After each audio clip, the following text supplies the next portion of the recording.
it can be argued that pornography that is propagated over the internet and is viewed by children who don't have proper parental supervision, one can definitely argue that it has negative effects on the child, but that doesn't make the producers of pornography child predators unless they're actually producing child porn and trafficking children and doing things like that.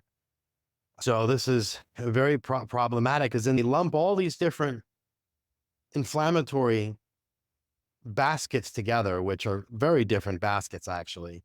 And then they just blanket say pornography should be outlawed and that the people who produce and distribute it should be imprisoned.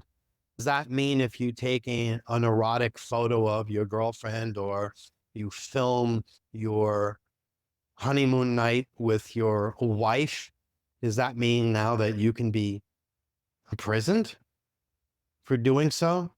Because how do you define pornography or that which is obscene? This has been a huge problem in law already for a while. How do you differentiate between art and pornography and what is obscene and what isn't? This is an area that is very complex.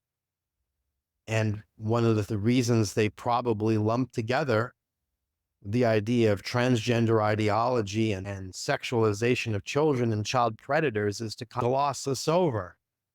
Because when you remove child pornography and child predation, pornography becomes something which is really open to debate. Not to mention that the Bible itself is filled with filthy pornographic stories, such as the story of Lot having incestuous sex with his two daughters on two different nights while drunk. I would imagine that that could be classified as pornography. How is it not? And it's incest pornography at that. We don't know the age of Lot's daughters, so we can't say if he was a child predator, but at the very least it was incestuous. So should the Bible be outlawed by that logic?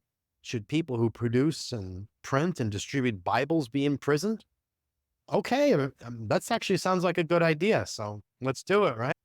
And then he goes on here, educators and public librarians who purvey it, meaning purvey pornography, should be classed as registered sex offenders.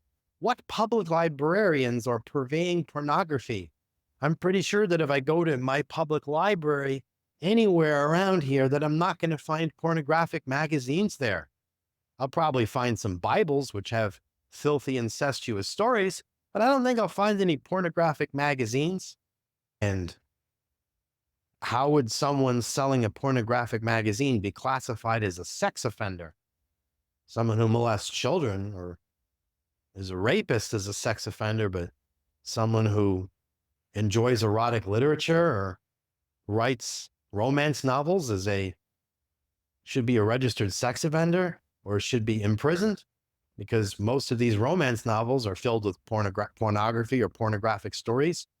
This is some dangerous territory. I don't think people are thinking very clearly about it. They just don't think. And that's one of the reasons I'm doing these podcasts, is to get people to think about it, because they're telling you exactly what's up. If you're not going to read it and you go vote for Trump, you complain later about the results, what are they going to say? Well, I told you what we're going to do. Well, you didn't read it. So you voted for someone you didn't read what they were about. It's like saying you buy a car and you know nothing about it.